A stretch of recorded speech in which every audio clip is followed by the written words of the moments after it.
The night his wife vanished, Kang Ji-tae found a photograph tucked inside her dresser drawer. A small black and white image.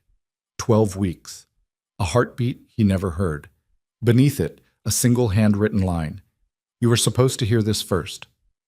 She had planned a dinner, wrapped the photo like a gift, practiced the words she would say. Instead, she sat in silence at his family's table while they tore her apart, and he let them.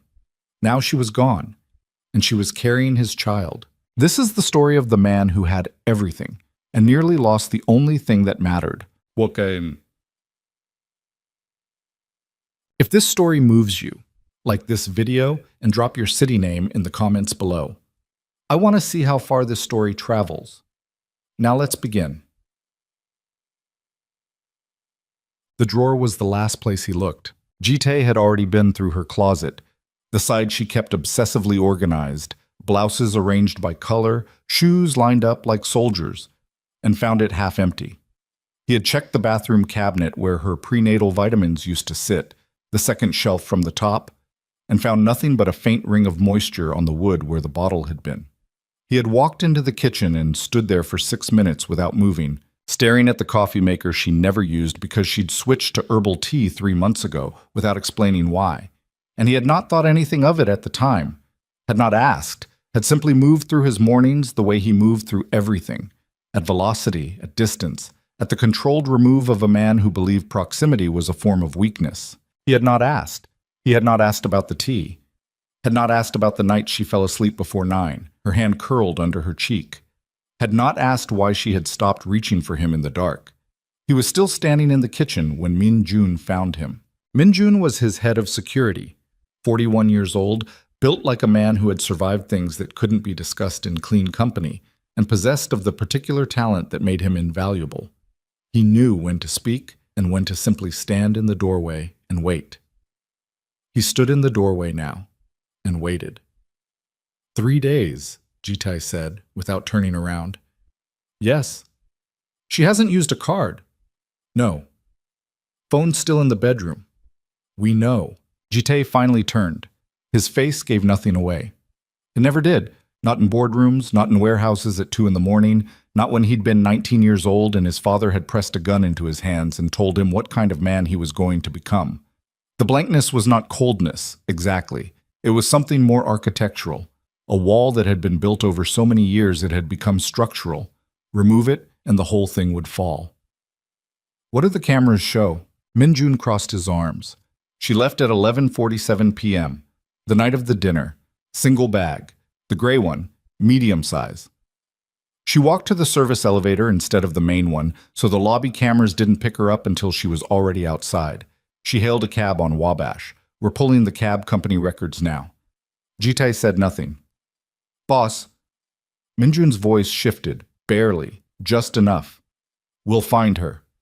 Leave me. He left. Ji-tae stood alone in the kitchen of a penthouse that had always felt like a stage set, expensive, curated, designed to communicate a specific kind of power to anyone who entered. Zarya had tried to change it, once. She had brought in a throw blanket, rust-colored, soft, and draped it over the chrome and leather sofa in the living room. And for approximately 2 days, it had made the place look lived in. And then his mother had visited and made a comment, something about warmth being out of place in a professional space, something with a smile behind it like a blade behind silk, and the blanket had been folded and returned to the closet and never came out again. He hadn't told his mother to stop. He walked back to the bedroom. He went to her dresser, the one on the left side of the room, with the cracked handle on the second drawer that he kept meaning to fix. He pulled the top drawer open and found what she'd left behind. A few things, deliberately left. He understood that now. A pair of earrings he had given her, gold hoops. The first gift he had ever bought her with something approaching genuine uncertainty about whether she would like them. A small folded note in Korean that his grandmother had sent her once, the meaning of which Zarya had asked him to translate, and which he had done in 3 words when it had deserved a paragraph. And beneath those things, pushed to the back of the drawer, something he almost missed. A sealed envelope, cream-colored, with his name on it in her handwriting. Not Ji-tae, not Mr. Kang, just G. She had only ever called him that when they were alone, and only when she wasn't angry at him. and the sight of that single syllable in her looping, careful script did something to the architectural wall inside his chest that no rival, no threat, no loss of territory had ever done. He stood there for a long moment with the envelope in his hands. Then he opened it. Inside was a photograph, black and white, grainy in the way of medical imaging. He turned it over, and there in the corner were the printed words, gestational age, 12 weeks, 4 days. He looked at the image for a very long time. A shape, small and unmistakable, a curve of spine, a suggestion of limbs, a head disproportionately large in the way of all new things that have not yet grown into themselves. Beneath the photograph, a single index card folded once, her handwriting again. You were supposed to hear the heartbeat first. I had it all planned. I'm sorry it didn't happen that way. I needed you to know, even if I couldn't be there to tell you. He read it twice. Then he sat down on the edge of the bed. Her side, the side she slept on, the side that still held the faint impression of her body. And he sat there with the ultrasound in his hands, and he did not move for a very long time. Kang Ji-tae had built an empire on the premise that emotion was a liability. He had learned it early and reinforced it constantly, had watched men around him falter because they loved something too much, a woman, a child, a city block, a principle. And he had told himself that love, in his world, was just a pressure point waiting to be exploited. He had believed it for so long that the belief had calcified into something that felt like fact. But the woman he married had managed, without ever announcing her intentions, without strategy or manipulation, to wedge herself somewhere beneath all of it. She had done it the way water does, finding the hairline cracks, moving slowly, persistent without ever being aggressive, until the thing she'd found her way into was no longer capable of being the same shape it had been before her. He had noticed. He had resented it at first. Then he had stopped resenting it and simply accepted it the way you accept weather, something larger than you that you cannot negotiate with. And now she was gone. And she was 12 weeks pregnant, and she had planned to tell him over a private dinner, had wrapped the photograph, had practiced the words, and instead had sat at his family's table while his aunt made comments about the color of her skin in the language Zarya didn't speak, and his cousin had laughed, and his mother had said nothing, and he had said nothing. And she had sat with her hands folded in her lap, and her back very straight, and her face composed into the expression he now recognized as the one she wore when she was holding herself together by pure force of will. He had seen that expression and told himself she was fine. He had told himself that she understood how these dinners worked, that she knew his family required management, that she was strong enough to absorb this, and he had made her strength into an excuse for his silence. The ultrasound photograph had a slight crinkle at one corner, as though it had been held many times before being placed in the envelope. She had carried it with her. She had looked at it, alone, while he had been at late meetings or strategy sessions or wherever he had positioned himself that week to be useful to his empire and useless to his marriage. She had heard the heartbeat alone. Ji-tae stood up. He was on the phone before he reached the door. "I need everything," he said when Min-jun picked up. "Every camera within 6 blocks of here. Every cab company operating on Wabash that night. Credit systems. Not just her cards. Pull her families, too. See if anyone transferred her money. Medical clinics on the north side. Pharmacies. I want names of anyone who spoke to her in the last 2 weeks." He paused at the bedroom doorway and looked back at the dresser, at the open drawer, at the pale square of the envelope still resting where he'd set it down. "And find me whoever drove that cab." He did not sleep. The next 18 hours moved in the specific texture of obsession.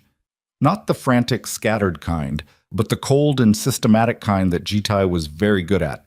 The kind that had built his network from a handful of loyal men and a warehouse on the south side to something that occupied 16 city blocks and had reach into precincts and courthouses and certain offices in Springfield that preferred not to have their association with him documented. He worked the way he always worked, methodically, without sentiment, following the thread wherever it went. But this time the thread led to her and every inch of it hurt. The pharmacy was first. One of his men brought him security footage from a Walgreens on Michigan Avenue, low resolution, time-stamped 2 weeks before she disappeared. He watched the footage on a laptop in his office, and there she was, wearing the green coat he'd bought her in New York, her hair pulled back, moving through the vitamin aisle with the deliberate focus she brought to everything she considered important. She stood for several minutes in front of a display of prenatal supplements, reading labels, comparing two bottles, putting one back. Then she took the other to the register. She paid cash. He hadn't known she was carrying cash.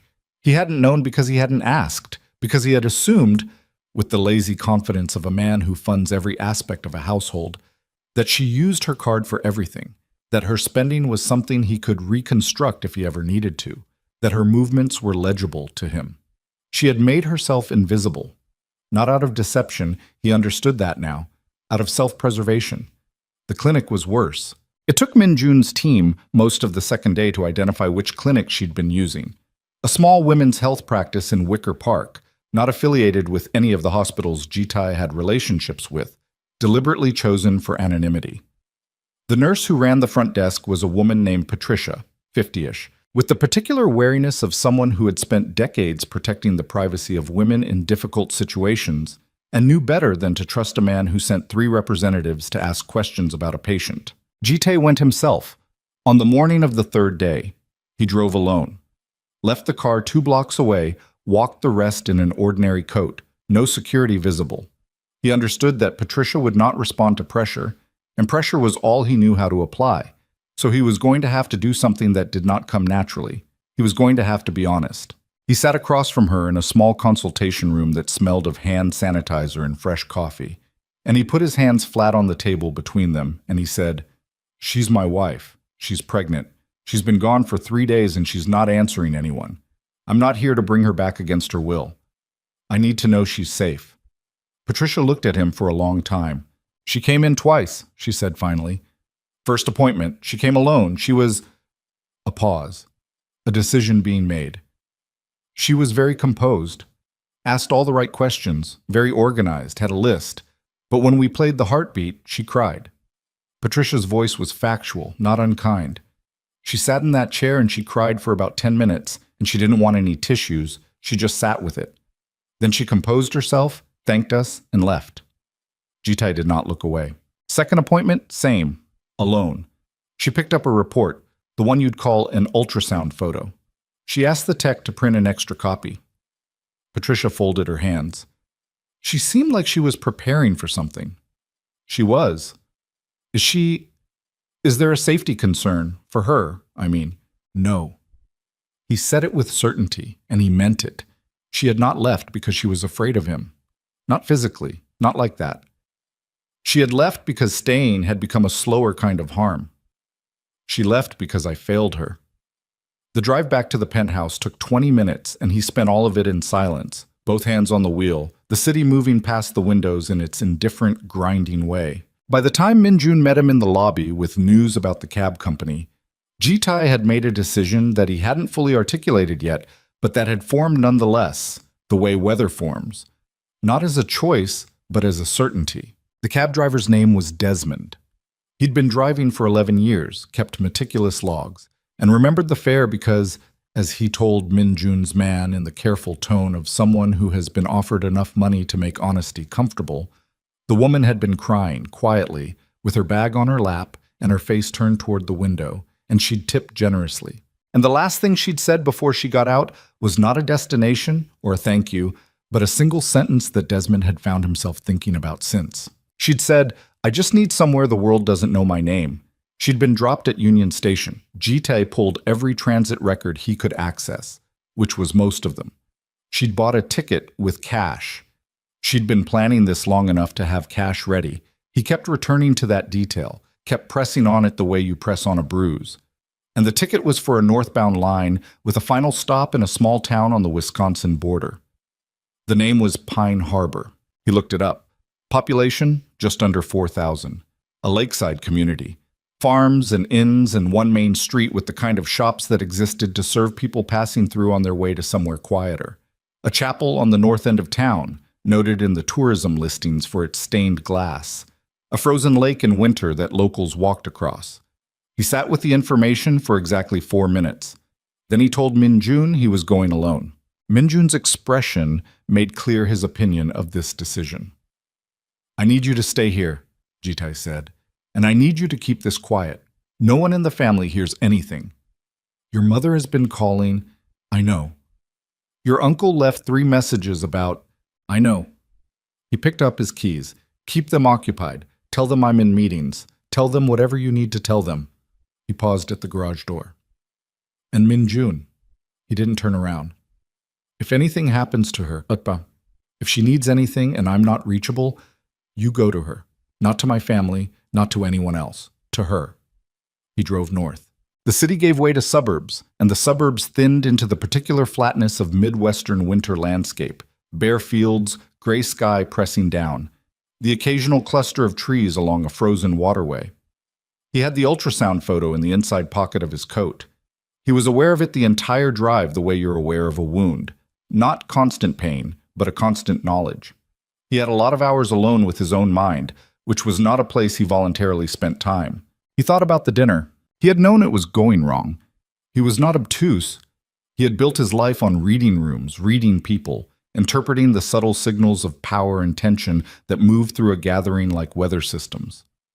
He had seen his aunt's expression when Zarya walked in, and he had categorized it and filed it and told himself it was manageable. He had heard the comment, delivered in Korean, pitched low, designed to be heard by everyone at the table except Zarya. And he had felt a specific internal shifting, like gears engaging, and he had made the calculation. Intervention now would cost him a week of family management, a round of phone calls, a rearrangement of alliances, and Zarya was strong. Zarya would understand. Zarya knew how to absorb this. He had made a calculation. With his wife. She had sat through that dinner with a child growing inside her, a child she'd been planning to reveal to him that very night, a surprise wrapped, and waiting at home. And he had made a calculation about her capacity to absorb his family's contempt, and he had chosen silence. There were stretches of highway where there was nothing on either side, and the wind pushed across the flat ground and hit the car with a sound like something trying to get in. And he drove through them with his hand steady on the wheel and the particular discipline of a man who does not permit himself to fall apart while a task is still unfinished. Pine Harbor announced itself with a wooden sign that had been weathered to a soft gray and was surrounded by snow-dusted evergreens. The main street was quiet, in the way of small towns in winter.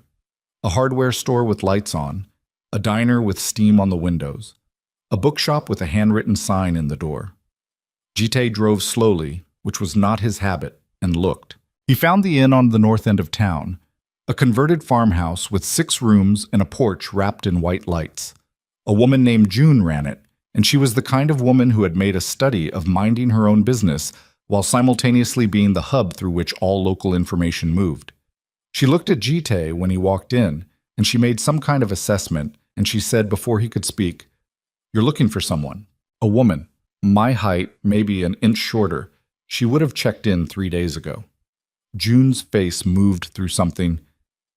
She checked out this morning. The floor did not shift beneath him, but something in his chest did.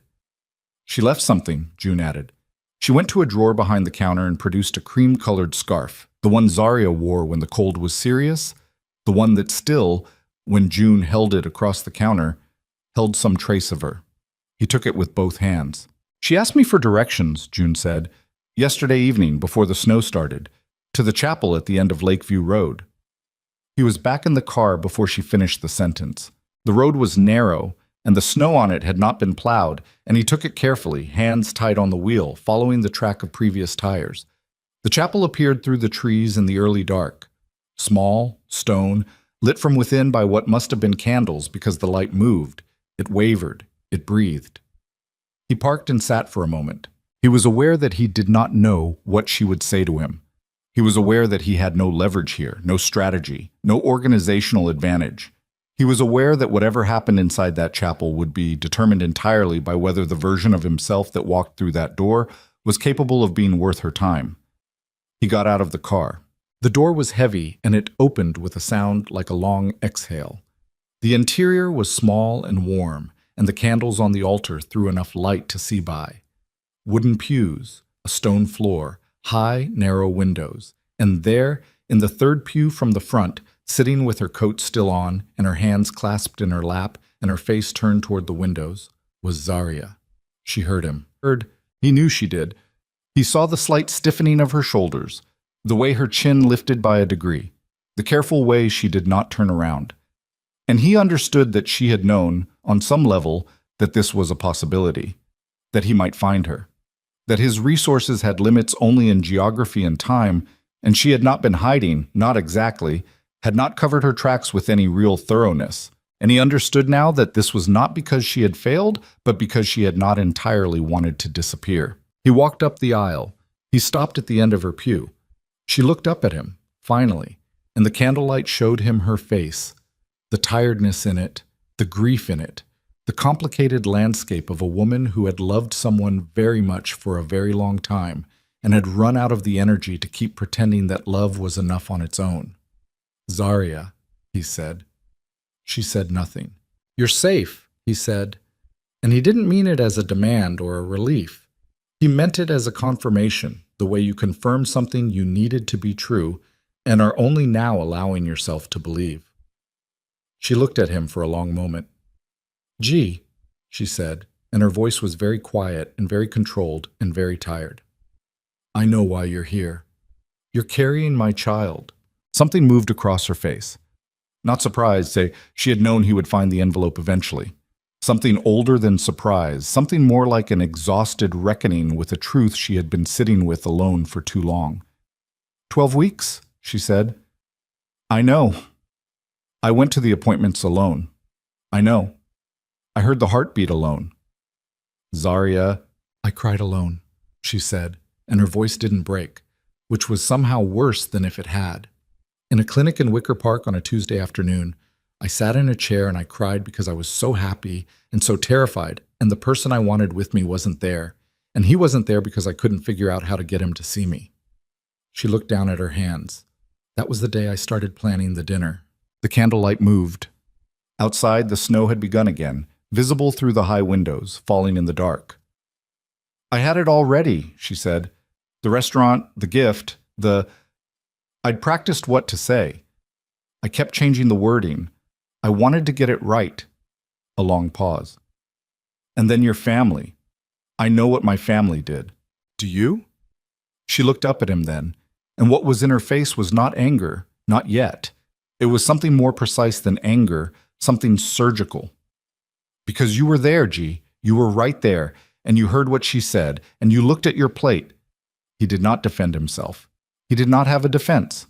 "I went home," Zarya said, "and I unwrapped the gift, and I sat with the photo for a long time, and I thought about what it would mean to bring a child into this, into your family, into your world, where the first thing they would learn about their mother is that she was someone who could be spoken about like that without anyone saying a word." Her voice was steady. It was the steadiness of someone who has already survived the worst of something. "And I thought about you, about how good you can be sometimes when it's just us. And I thought, but that's not enough, is it? That's not enough." The silence between them had weight. "And then I started packing," she said. He wanted to say 100 things. He could feel them stacking up inside him. Explanations, apologies, promises, the whole architecture of a man trying to reconstruct something he damaged with the wrong tools. He had always been better at building than at repair. But he was standing in a small stone chapel in a town that barely appeared on maps, at the end of a 3-day drive through a grief he had not permitted himself to name, and the woman in front of him was carrying his daughter or his son, and she had heard that heartbeat alone, and all of his tools were wrong. So he said the only true thing he had. "I looked at the plate," he said, "because I didn't know how to stop them without losing them, and I chose to keep them, and I lost you instead. And I didn't even know that's what I was doing until I found an envelope in a drawer with my name on it in handwriting I would recognize in the dark." Zarya's jaw was tight. Her eyes were bright. Not with tears, not yet, with something more like the effort of not looking away. "That's not enough either," she said. "I know." "Then why are you here?" The candle nearest him guttered. He watched it recover. "Because you are," he said. "And because I can't—" He stopped. Tried again. "I don't know how to be what you need, I know that. But I know that I need to learn it, and I know that the learning has to start with me standing in front of you and not making it easier on myself, not framing it, not managing it." He swallowed. "Just this." She looked at him for a very long time. And then something changed in her face. Not softening, not forgiveness, nothing so simple, but a kind of recalibration, a slight shift in the angle of her pain, as though she were reassessing the shape of something she'd thought she already understood. She opened her mouth to speak, and then her hand went to her stomach, and she went pale, and she leaned forward like something inside her had suddenly hollowed out, and Jite crossed the distance between them in 2 steps and had his arms around her before she finished falling. "Zarya, Her voice was thin. "I haven't eaten. I've barely slept. I'm fine. You're not fine." He had her. He could feel her shaking. "You're not fine, and we're not going anywhere until—" "Don't!" She pressed her hand against his chest but didn't push, just rested it there. "Don't start making decisions again." The weight of that sentence sat between them. Outside, the snow fell on Pine Harbor, and the lake somewhere beyond the trees held its frozen silence. And Kong Ji Tai, who had never knelt before anyone, held his wife in a chapel lit by candles he hadn't chosen and waited to see if she would let him stay. She had not said yes. She had not said no. She was still in his arms, and her hand was still on his chest, and somewhere beneath both their coats, 12 weeks and 4 days along, a heartbeat continued its quiet, stubborn work, unknowing, unhurried, waiting for the world outside it to decide what kind of place it was going to be. He would not know until morning whether she would let him sit with her. He would not know until morning whether any of it could be rebuilt. But the woman he had spent 3 days and 600 miles chasing had not pulled away. And the man who had spent 2 years choosing silence was, for the first time, completely out of things to hide behind. What Zarya said when the sun came up, and what she finally told him about the night of the dinner, the full truth, the part she had never spoken aloud to anyone, would change everything he thought he understood about how badly he had failed her. And that truth was only the beginning. The snow had stopped somewhere around 4 in the morning. Jite knew because he had been awake to watch it. He was sitting in the far corner of the chapel, back against the cold stone wall, coat still on, watching Zarya sleep in the pew where he'd caught her. She had not exactly agreed to let him stay, but she had not told him to leave, and he had taken that margin and held it carefully, the way you hold something fragile that belongs to someone else. She slept like someone who had not slept properly in days, which was exactly what she was. Her coat was spread over her like a blanket. Her breathing was slow and effortful, and occasionally she would shift, her hand moving to her stomach in the automatic, half-conscious way he had never seen before, and now could not look away from. He had watched her do it 3 times by the time the snow stopped. Each time, something in his chest did something he didn't have a name for. He had spent the dark hours thinking, which was not the same as sleeping and not the same as planning. It was more primitive than planning, more like an inventory taken in bad light, everything laid out and examined and found to be less than he had told himself it was. He was good at strategy. He was good at patience, at the long game, at positioning. But strategy required that you understood the terrain, and he had spent 2 years failing to understand the most basic geographical fact of his own marriage, that Zarya had been alone inside it, not lonely in the way of bored women or neglected wives in the simplified sense, alone in a more specific, more architectural way, alone in her own home, in her own marriage, in a family structure that had been designed around his needs and his inheritance and his reputation, and that had never once reorganized itself to include her as anything more than an accessory to those things. She had never said it that directly. That was the problem. She had said smaller things, had mentioned the dinners, had gone quiet after certain phone calls, had developed the habit of answering fine with a particular flatness that he had noticed and filed and never followed up on, because following up would have cost him something: energy, time, the comfortable distance he maintained from intimacy as a matter of professional habit. He had taken her resilience and called it strength, and used it as permission to keep failing her. When the light outside the narrow windows began to shift from black to gray, she woke up. She didn't make a sound. She simply opened her eyes, and after a moment she sat up, and her gaze moved to the corner where he was sitting, and she looked at him with an expression that was not quite surprise and not quite anything softer. "You stayed," she said. "Yes." She looked at the windows. The new light was thin and pale, coming through at an angle that put long shadows across the stone floor. She sat quietly for a moment with her hand resting on her stomach, and he watched her do it, and she caught him watching, and something in her face shifted. Not open, not closed, somewhere in the complicated middle. "I need to eat," she said. "There's a diner on the main street." "I know, I've been going there." He stood up slowly. His back ached from the wall. He said nothing about it. They walked out into the cold together without touching. The main street of Pine Harbor at 6:30 in the morning was almost empty. A man scraping ice from a truck windshield, a light on in the hardware store that might have been left on all night, a dog moving purposefully along the far sidewalk with the focused energy of an animal that has somewhere specific to be. The diner was called Carla's, and it had the kind of windows that fogged completely in winter, warm light showing through the condensation. And it smelled when they pushed through the door of bacon fat and burnt coffee and the specific sweetness of maple syrup at temperature. They took a booth in the back. A woman who was probably Carla, or had been named after Carla, or had simply inhabited the role of Carla for so long the distinction no longer mattered, brought them menus and coffee without being asked, and left them alone with the efficiency of someone who understood that certain couples in certain booths needed space more than service. Zarya ordered eggs, toast, orange juice, a side of fruit. She ordered with the focused attention of someone who understood that eating was not optional, that this was maintenance, that there was a reason beyond her own hunger. Jitai ordered coffee and nothing else, and when the woman left, he put both hands around the mug and looked at Zarya across the table. And she was looking at her menu even though she'd already ordered, and he recognized it as something to do with her hands. "The dinner," he said. She looked up. "You said there was more to it. Last night. You said it was the whole truth, the part you'd never said aloud." Her jaw tightened. She set the menu down. "I was going to let it go," she said. "I've been trying to let it go. The whole drive up here I kept telling myself, it was one night, it was one dinner, you could survive worse." She looked out the fogged window. "But it wasn't one night." "I know." "No." Her voice was sharp, quiet, controlled. "You know the surface of it. You know your aunt made a comment. You know you didn't intervene.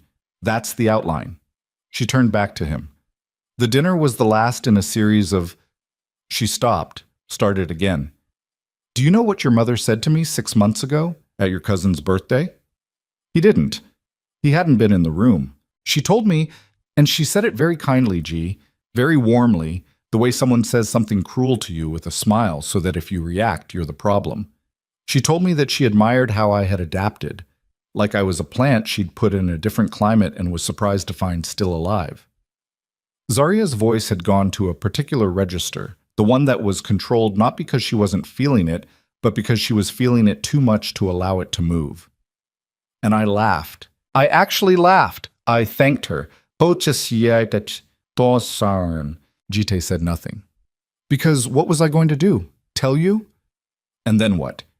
You have a difficult conversation with her, she pulls back for 2 weeks, then it starts again. And I'm the woman who made trouble at your cousin's birthday." The food arrived. Zarya picked up her fork with the mechanical purpose of someone completing a necessary task. "You built something with me," she said, eating between sentences, not performing, just surviving. "You actually built something, what we have when it's just us. That's real." "I know it's real. That's why I stayed as long as I did. That's why I made the dinner reservation instead of calling a lawyer." She looked at him. "But you built it in a container that was designed to crush it, and you knew it. And every time I was getting crushed, you decided I was strong enough to handle it." "Zarya." "Let me finish." She set her fork down. "The night of the dinner, your aunt's comment. I understood what she said. I took Korean classes, G, 8 months ago, twice a week, Tuesday and Thursday. A woman named Mrs. Cho who teaches out of her apartment in Pilsen. I never told you." She held his gaze. "I understood every word your aunt said at that table. And I watched your face when she said it, and I watched you make the decision to stay quiet, and I understood that too." The coffee in his mug had gone slightly cool. He hadn't touched it. "You knew," he said. "I knew." "For how long, but the Korean classes?" 8 months. She said it simply. "I wanted to understand your family. I wanted to be able to talk to your grandmother without a translation. I wanted—" She stopped, and something raw moved across her face for just a moment, quickly controlled. "I wanted to belong somewhere in your world, even a little." He was very still. I should have told you, she said. I know, but I was afraid that if I told you, your family would find out, and your aunt would start being careful, and I would learn the Korean they chose to say in front of me, and never the things they actually thought. So I kept it to myself. And then the dinner happened, and I sat there, and I heard everything. And you saw me hearing it, G. You looked at me, and I looked at you, and we both knew what was happening, and you looked away. She picked up her fork again. So I went home, and I unpacked the gift, and I started packing a different bag. Outside, someone drove slowly down the main street, tires on packed snow, the sound muffled and distant. Inside the diner, the radio above the counter was playing something low that neither of them was listening to. Jitae's hands were still around the mug. He thought about the moment she was describing. He could locate it exactly, the way you can locate a specific injury in the body, the precise point. He had looked at her face across the table and had read in it exactly what she'd felt. And he had made a choice in the space of approximately 2 seconds, and he had looked down at his plate. I knew you understood some Korean, he said. She blinked. What? Not the classes. I didn't know about those. But the way you responded sometimes, before you should have been able to. I noticed it. A few months ago, I told myself I was imagining it. The silence that followed was a different kind of silence than the ones before it. You knew, she said slowly, and you didn't tell me. I didn't want to. He stopped. The honest answer was assembling itself slowly, the way honest answers do when they've been kept from the light for too long. I didn't want to have the conversation it would start. About your family? Yes. She sat back in the booth. She looked at him with an expression that was not anger now, or not only anger. It was something more like a terrible clarity, the look of someone who has been trying to solve an equation and has just discovered that several of the numbers were wrong from the beginning. We've been protecting ourselves from each other, she said. He didn't argue. And meanwhile, I'm sitting in a clinic in Wicker Park crying by myself. He put the mug down. He put both hands flat on the table, the way he'd done with Patricia in the consultation room. Not a gesture of negotiation, just of openness, or the closest approximation of openness that a man with his history could produce. I know I can't fix the months, he said. I know I can't fix what my family did or what I didn't do. I know you have every reason to stay in this town and not come back. Then why are you still sitting there? Because I have a daughter or a son somewhere between us right now. Don't. Her voice came out hard. Don't make this about the baby. It's not. Because that's what men do, G. That's the move. There's a child. You have to come back. Think of the child. Don't. She leaned forward slightly. You want to fight for something. Fight for me. The child comes with me. If you can't make the case for me specifically, then we have nothing to talk about. The words hit him with the precision of something aimed. He sat with them. You used to read to me, he said. She stared at him. On the nights I couldn't sleep, you'd read out loud. Whatever you were reading, it didn't matter. You'd just read and I'd lie there and eventually I'd fall asleep, and I never told you that it was the only time I felt like. He stopped, started over. I haven't slept properly since you left. Not because I'm worried about the search, not because of the operation or the family or any of it, because the apartment is quiet in a way it didn't used to be. Zaria's eyes were very bright. She did not look away. That's the first honest thing you've said, she said quietly. That wasn't also a strategy. I'm trying. I know. She said it like it cost her something. I can see you trying. That's the problem, G. That's always been the problem. I can see who you could be. I've always been able to see it, and it keeps being almost enough. Almost. He heard the word and understood its exact weight. She finished eating in something that wasn't quite silence and wasn't quite conversation. They talked around the edges, careful, both of them tired, both of them aware that they were moving through a minefield that had been laid over years and could not be crossed in a single morning. She asked about Min Jun. He told her Min Jun was holding the city together. She asked about the operation, not with warmth, but with the residual knowledge of a woman who had lived adjacent to that world for 2 years and understood its rhythms. He told her it was stable. She didn't ask if he'd told his family about the baby. He didn't volunteer it. But when they were standing outside again, coats on, the morning light now clear and pale over the snow, she looked at him with an expression that had shifted again. harder now, purposeful. And she said, "Your mother called me 2 nights ago." He went very still. "She had my number," Zarya said. She said she was worried. She said the family was concerned. She said," a small pause. "She said it would be better for everyone if I came back quietly and we handled this privately.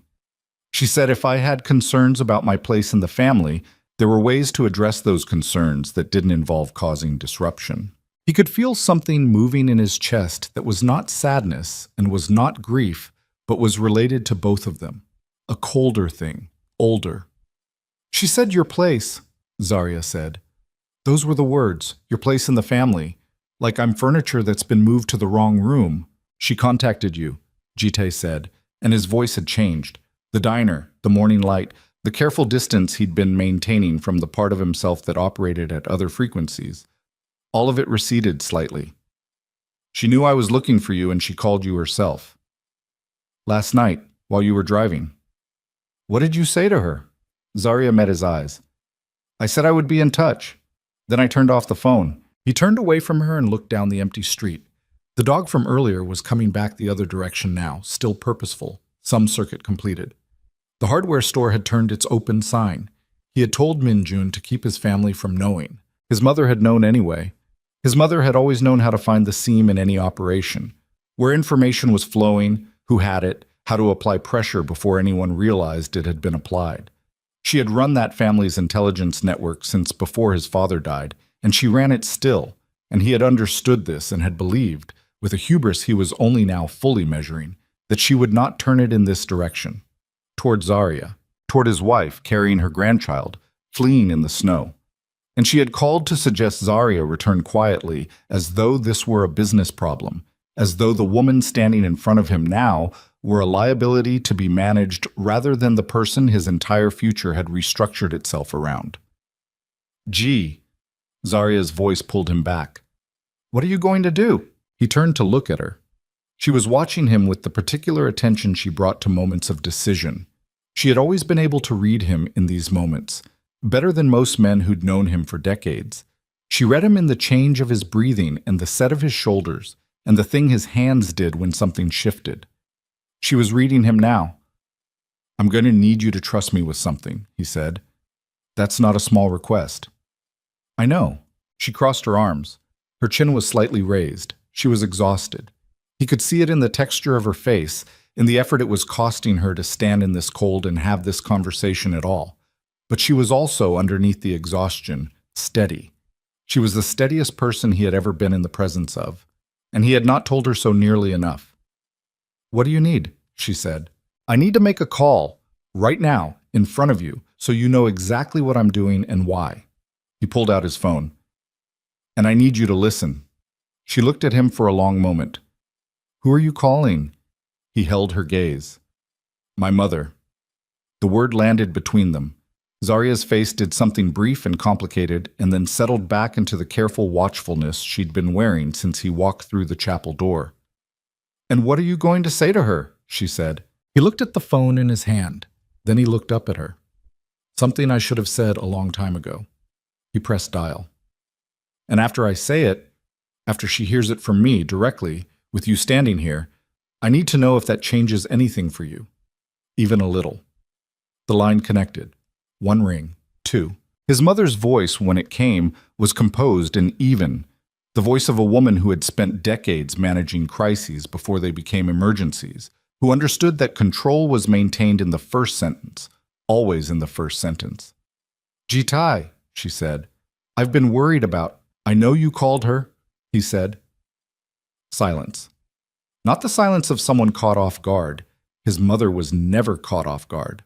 The silence of someone recalibrating. "I called because the family—" "Stop." He said it the way he said things in rooms where he was the authority, not loudly, just with the particular finality of a man who does not repeat himself. "I'm going to say something to you, and I need you to hear it clearly the first time. Are you listening?" A beat. "Yes. Zarya is my wife. She is carrying my child. What you said to her, what you implied about her place, is over. Every version of that conversation, every variation of that framework is over. If you cannot speak to her with the same basic respect you would show any member of this family by blood, you will not speak to her at all. Baim ateki mam. His voice had not risen. It had the quality of something being hammered flat. And if you interfere in this again, her safety, her decisions, her communication with me or anyone else, you will not speak to me either. His mother was very quiet. Zarya was watching him with an expression he had never quite seen on her face before. "You're upset," his mother said finally. "When you've calmed down—" "I'm not upset." He was. He was furious in the cold, quiet way that was more dangerous than the hot kind. "I'm telling you how things are going to be from this point. That's different." He paused. "I'll be in contact when I'm ready." He ended the call. The street was still quiet. A light had come on in the bookshop.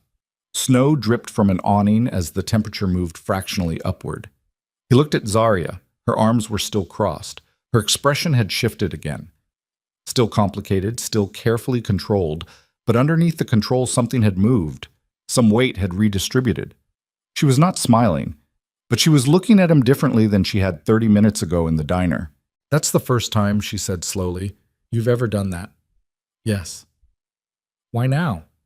He thought about the envelope, the ultrasound, the index card with his name at the top and one sentence below it that he would never be able to unknow.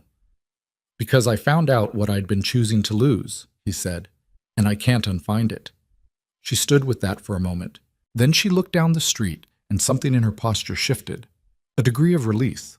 Small, not resolution, not forgiveness, but something loosening at the very edge of the wall she'd built to survive the last 3 days. "There's something I need to tell you," she said, and her voice had changed. Not softer, harder, in a different way. The hardness of someone bracing to say something they have kept back a long time. "About the dinner." She turned to look at him. "What your aunt said, there was a second part. Something she said after. Something you didn't hear because you'd stepped away from the table." She swallowed. "Something about the baby." He went cold. She didn't know, Zarya said. She couldn't have known. But what she said it would mean for the family if you ever had a child with someone like me. Her jaw was tight. Her eyes were dry and direct. "It's why I left that night instead of the next morning. It's why I didn't leave a note. Because if I'd stayed another hour, I would have told you what she said, and I didn't know what you'd do, and I was too tired and too scared and too—" She stopped. She pressed her lips together. "What did she say?" Jite's voice came out in a register he rarely used outside of certain very specific professional situations. Zarya looked at him, and before she could answer, her phone buzzed. The phone he hadn't known she'd brought, the backup phone he hadn't thought to trace. And she looked at the screen, and something in her face went tight and alarmed in a way that cut through everything else. "It's not a number I recognize," she said, and she turned the screen to show him. The number on the screen was Chicago. Not a contact, not a name, just a 312 area code and 7 digits that meant the call was coming from inside the city, from someone with access to a number that Zarya had not given to anyone, that she had purchased at a convenience store in Wicker Park 2 days before she left, paying cash, telling no one. Jite looked at the screen. Then he took the phone from her hand and answered it. "Who is this?" he said. Not a question. A demand issued at a frequency that had made larger men reconsider their positions. The voice on the other end was male, young, carefully neutral in the way of someone who has been trained to deliver information without editorializing. "Mr. Kang, my name is Daniel Seo. I work for your uncle's office. I'm calling because Mr. Kang Byung-soo asked me to relay a message to your wife directly."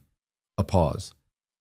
"He said to tell her that he knows where she is, that he has known since yesterday afternoon, and that the matter of the dinner, the full matter, needs to be resolved before it becomes a family problem."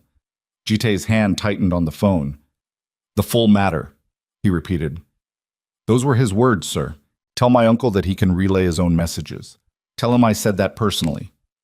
He ended the call. Zarya was watching him. The morning light had gone flat and gray, clouds moving in from the north, and in that light her face was stripped of everything except the essential. The tiredness, the precision, the steady, terrible awareness of a woman who had already survived the worst of something once, and was now being asked to determine whether she had the reserves for a second round. "Your uncle," she said. "Yes. He's been tracking me. Apparently. Since yesterday." She said it quietly, working through it. "Which means someone in your search operation, someone in Minjun's network, reported to him. Yes." Jitae turned and looked down the empty street, not because there was anything to see there, but because he needed a direction to face while his mind did what it was doing. "Someone I trusted with finding you used the information to reach my uncle instead." He called Minjun. Minjun picked up on the first ring, which meant he had been waiting for the call, which meant he already knew something was wrong, which told Jitae something specific about the shape of the problem. "Daniel Seo just called Zarya's backup phone," Jitae said, "from my uncle's office, with a message about Pine Harbor and the dinner, which means Byung-soo has the location and has had it since yesterday, which means someone in your operation is running a parallel line." He paused. "Who has access to the full search log?" A silence on Min Jun's end. Not the silence of someone who didn't know. The silence of someone deciding how much of what they knew to say. "Min Jun." "It's Haewon," Min Jun said. Jitae went still. "Haewon." Park Haewon, 28 years old, 3 years on Jitae's personal security detail, the one who'd recommended the clinic search approach, the one who had been in the room for every update, every lead, every piece of information that had come in across 3 days of the most intensive search operation Jitae had ever run. "How long have you known?" Jitae said. Another silence. Shorter this time. "I found out this morning. An hour ago. I was building the confirmation before I called you." Minjun's voice was steady, but there was something underneath it that Jitae recognized as the sound a loyal man makes when he has failed at loyalty. "She's been feeding location updates to your uncle's line since day one. The pharmacy, the clinic, the cab route, Pine Harbor, all of it. She was placed 18 months ago. Before my time vetting her, she came through your uncle's referral. I didn't go back far enough in the chain." "That's on me," Jitae said. "Not you. Get her off the floor. Don't—" He checked himself. He was aware of Zarya standing 3 feet away, listening to every word. "Don't do anything permanent. Just contain it. I'll deal with it when I'm back." He ended the call and stood with the dead phone in his hand for a moment. Zarya said nothing. She was waiting. She was very good at waiting, or she had always had that quality, the ability to hold space for something to fully arrive before she responded to it. And right now she was giving him that space, which was more generosity than he deserved. "Someone on my security team was feeding information to my uncle from the beginning," he said. "He's known where you were since the first day." "And he waited," Zarya said slowly. "He didn't come here himself. He didn't send anyone. He just waited. And then called when—" She stopped. Her eyes moved. "When you called your mother?" He looked at her. "The timing," she said. "You called her 20 minutes ago. 20 minutes later, Daniel Seo calls me. Your uncle was listening to that call, G, or someone told him about it immediately after." She held his gaze. "He called me because he knew you'd just drawn a line. He's trying to go around it before it sets." The intelligence in that, the speed of it, was something that under other circumstances he would have admired. His uncle Byung-soo was 63 years old and had spent 4 decades making himself indispensable to the Kong family structure by being the person who saw the secondary angle before anyone else did. He had never wanted to run the operation, had never positioned for the top, but he was the reason the top remained stable, had always been, and the cost of that service was that he maintained his own information network and used it with the autonomy of a man who believed his judgment superseded sentiment. Jitae had always known this about his uncle, had always accepted it as a feature of the architecture. He had not considered that the architecture would turn toward Zarya. "What did she say?" he asked. Zarya looked at him. "At the dinner," he said it carefully. "You said there was a second part, what your aunt said after I stepped away. About the baby." He held her gaze. "Tell me now." She took a breath. She looked at the space between them on the sidewalk, and then she looked up. "Your aunt said—" She stopped, started differently. "She was talking to your mother.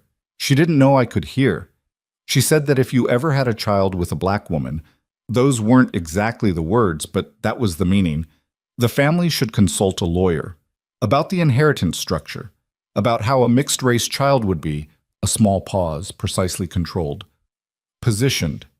The word positioned landed in the cold air like something dropped from a height. She said it calmly, Zarya continued, like it was a business conversation.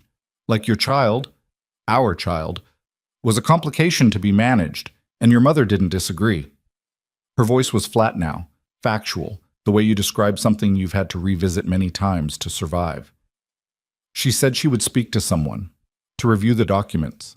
Jite stood on the sidewalk of a small Wisconsin town and felt something happen inside him that was not quite rage and not quite grief, but occupied the specific territory where those two things share a border. He had understood his family's opposition to Zarya in the way you understand weather, as a force that required management, not a moral problem requiring confrontation. He had filed it, categorized it, handled it with the precise minimum of intervention required to maintain functional relationships.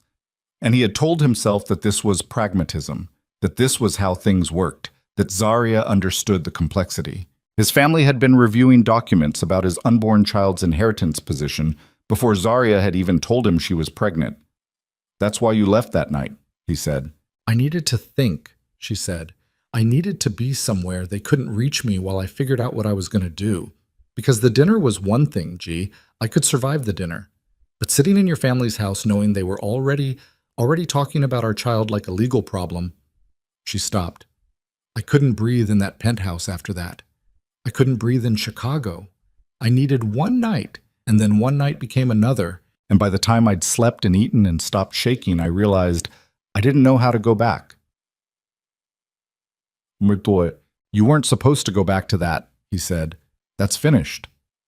"Is it?" She said it without heat, which made it harder to argue with. "Because 20 minutes after you tell your mother that things are changing, your uncle is on my phone. That's how fast the system responds, G. That's how embedded it is. You make one call and the whole machine starts finding the gaps." He turned and looked at the phone in his hand. His uncle's number was in it. He had 3 things he could say to Byung-soo right now. 3 specific sentences that would communicate 3 very different decisions about the direction of what came next. He ran them all in the time it took to exhale. Then he called. His uncle answered immediately, which meant he had been expecting the call, which meant everything Zarya had deduced about the timing was correct. "Jite," his uncle said. Warm, measured, the voice of a man who had never in his life been caught in a position he hadn't already prepared for. "I think it's time we talked. You put someone on my security team. I maintain relationships across the organization. You know that. You use those relationships to track my wife without my authorization. I use them to protect the family's—" "Stop." Jite's voice was quiet. "You don't get to use that word right now, family. Not in this context. Not with me." He paused. "You had someone in my team feeding you location data on a pregnant woman who was alone in the middle of winter. Whatever you tell yourself that was in service of, I want you to understand what it actually was. It was a surveillance operation against my wife, by my uncle, using my own people." A pause. When his uncle spoke again, the warmth had adjusted. Not gone, but recalibrated, the way a skilled man adjusts when he understands the room has changed. "I was concerned about the situation getting out of hand," Byung-soo said.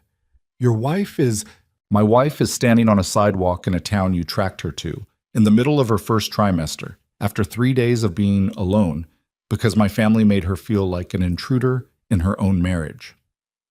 Jite turned away from Zarya slightly, not to hide the conversation, but to give himself the physical space to say the next thing without it becoming something he couldn't control. "Here's what's going to happen. You are going to pull every line you have into my operation.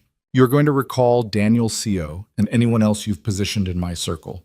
And you're going to understand that when I bring my wife home, the family she returns to is going to be fundamentally different from the one she left.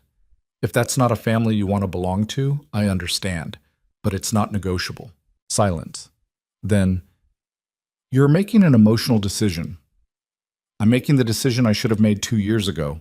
He paused. "Don't call her again." He ended it. He turned back to Zarya, She had been watching the street while he talked, giving him a version of the privacy she could, and now she looked at him with an expression that was once again doing the complicated thing it had been doing all morning. Not open, not closed, some third state that he was only now developing the vocabulary to read. "You know this isn't over," she said. "One call doesn't restructure a family." "I know. He's going to push back. Your mother's going to push back. This is everything they've built. Their position in your life, the way the whole structure works. You can't just, 'I know what I'm doing,'" he said. Then, more honestly, "I know what I'm starting. I know it doesn't end this morning." He looked at her. "But I needed you to see me start it." She was quiet for a moment. Then something in her expression shifted, subtle, seismic in the way that subtle things can be. And she said, "Come back inside. It's cold, and I need to tell you the rest of it." "The rest? There's more." She turned toward the diner. "There's something your uncle knows. Something he said to me in the message. Not through Daniel Co. before. 3 days ago, when I first arrived here. I got a message that I thought was a wrong number." He stopped walking. She turned to look at him over her shoulder. "I didn't understand it at the time," she said. "I thought it was nothing. But now that I know about the person in your security team, now that I know how much they knew and how fast—" She paused. "I think your uncle knew I was pregnant before you did." The words took a moment to land. When they did, the entire 3 days rearranged themselves in Jitai's mind. Every choice, every delay, every carefully calibrated move his uncle had made, the surveillance that had started before the search, the message delivered at the right moment, the lawyer conversation at the dinner, the question of the inheritance documents. His uncle had not been reacting to a crisis. His uncle had been managing one. A crisis that had begun not when Zarya disappeared, but when someone in that network, someone with access to Zarya's medical appointments, to the clinic in Wicker Park, to the records of a woman buying prenatal vitamins on Michigan Avenue, had reported upward.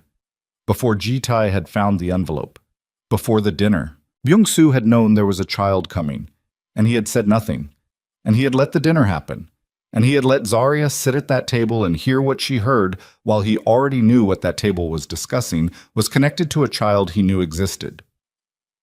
They went back inside.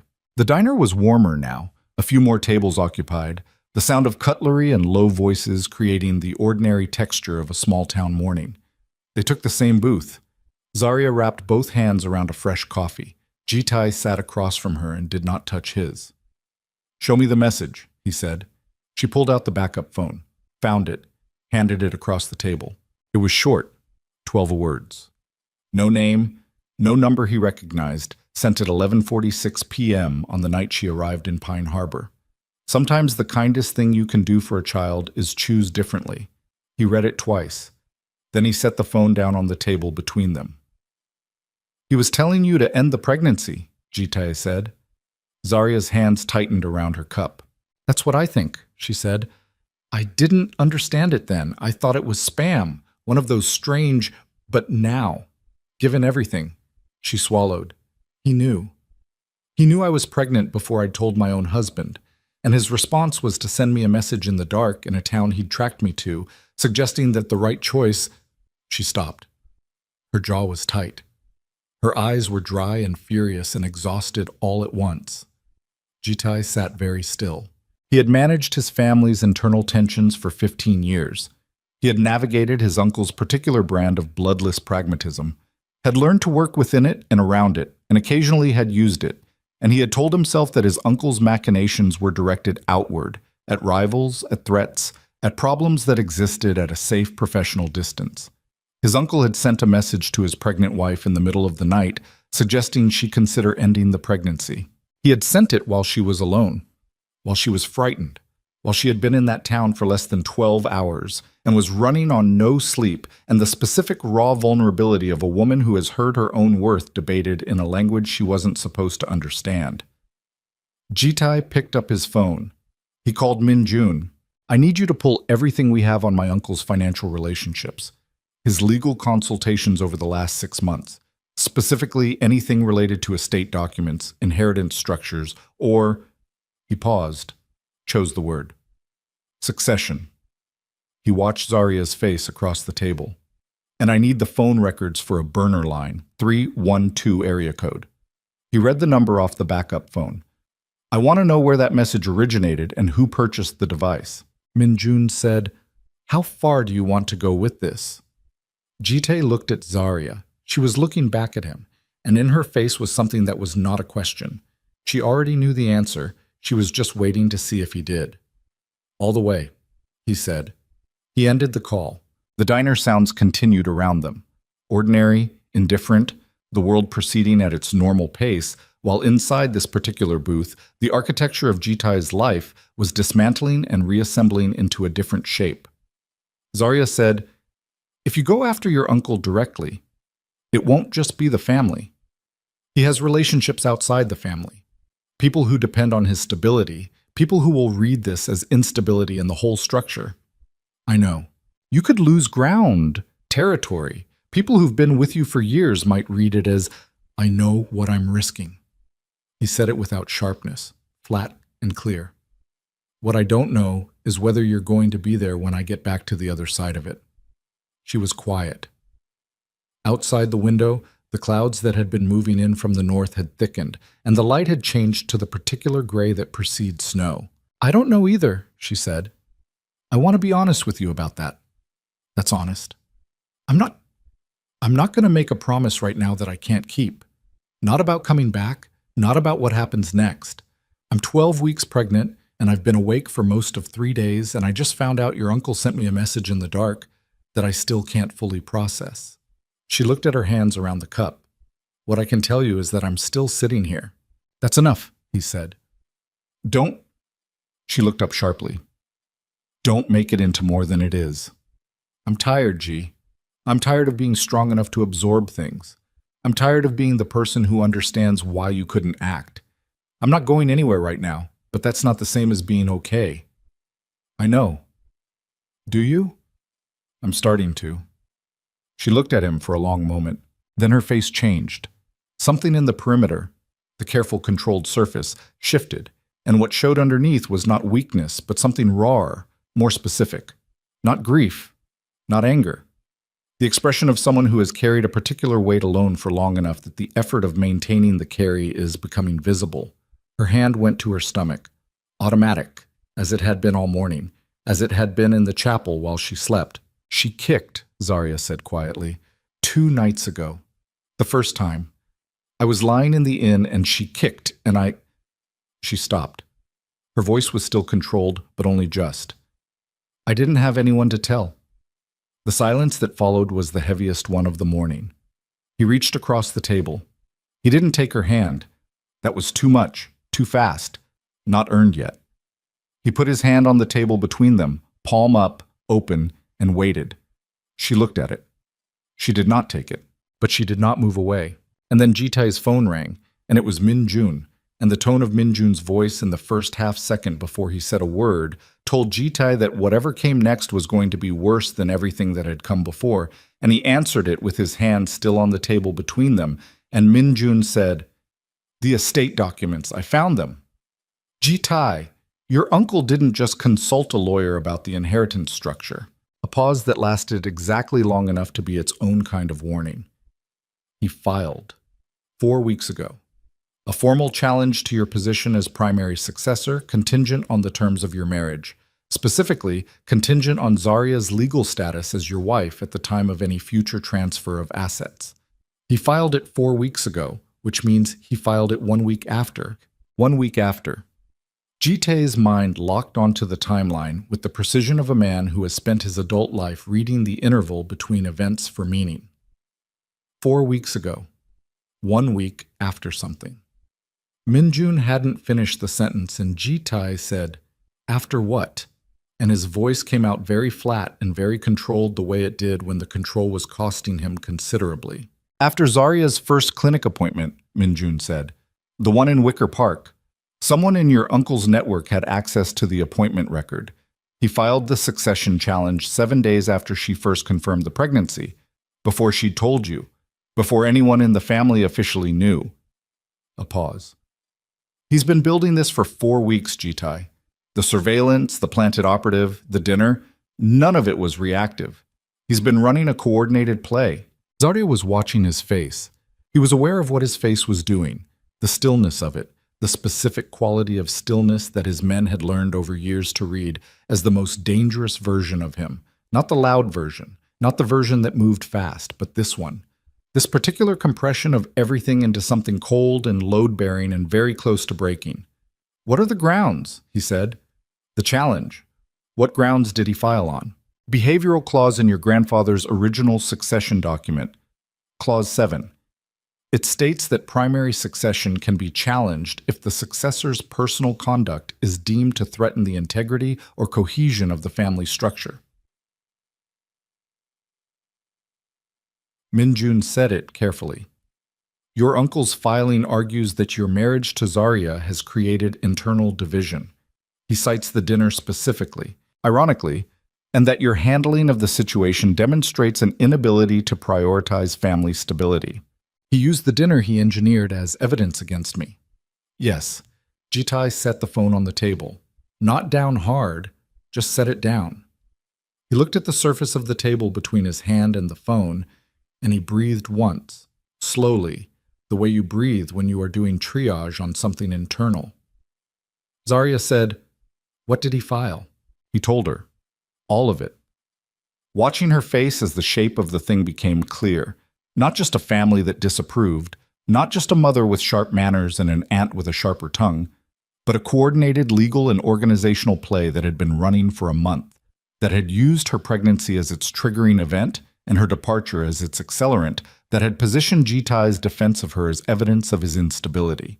She took it in. She sat across from him in a diner in Pine Harbor, Wisconsin, 12 weeks pregnant, running on 40 hours of poor sleep, and she took in the information with the same focused stillness she'd brought to everything since he walked into that chapel. And when he finished, she said, "He needed me gone." Yes, not just difficult, gone. Legally separated from you or far enough outside the marriage that he could argue the marriage had failed. She was thinking out loud now, moving through it fast. Because as long as I'm your wife, the succession challenge doesn't have a behavioral foundation. He needs the marriage to be visibly damaged. The dinner wasn't supposed to drive you away permanently, Jitai said, and the shape of the thing was clarifying in his own mind as he said it. It was supposed to create a documented incident, evidence of family tension directly attributable to the marriage, and then you were supposed to come back, and the pattern would continue, and he'd have 18 months of documented instability to present.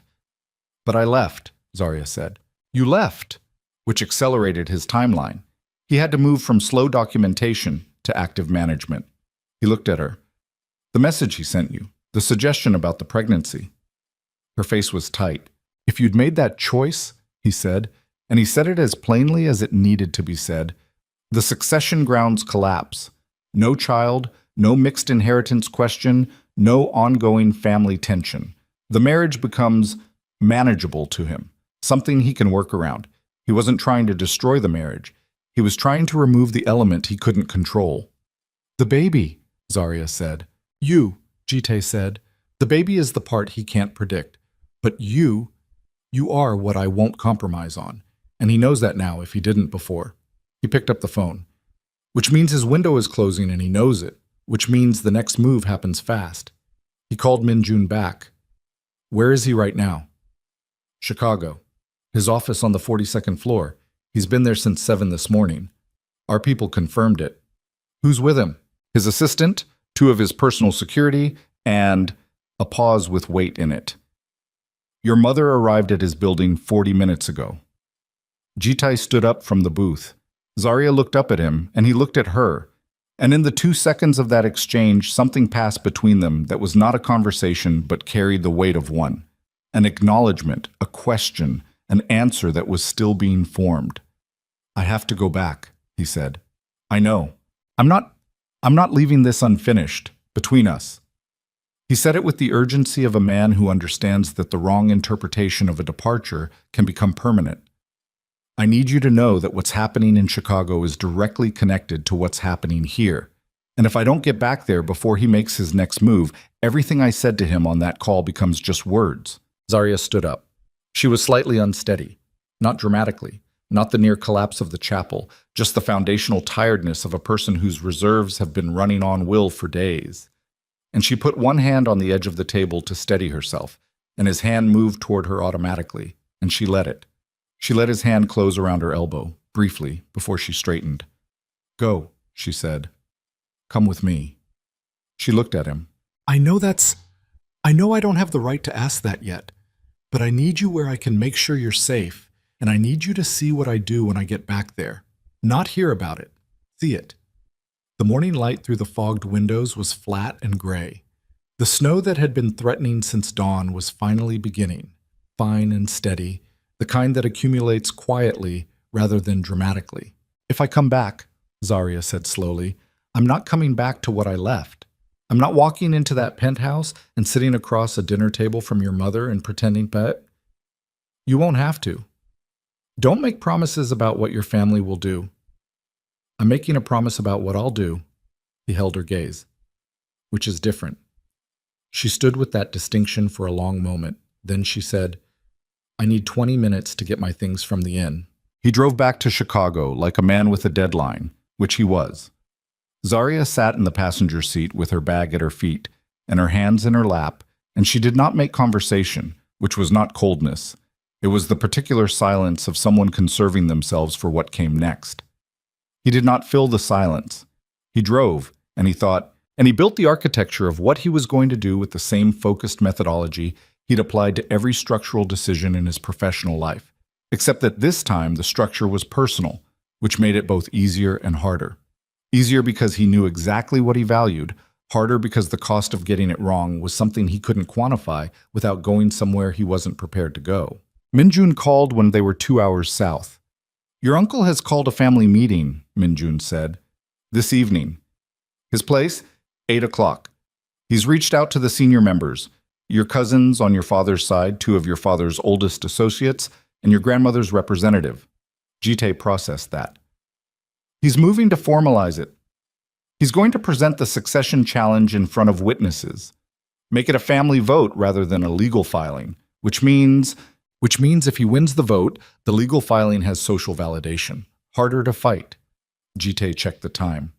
"He scheduled it for this evening because he assumed I was still in Wisconsin. He doesn't know I'm driving back.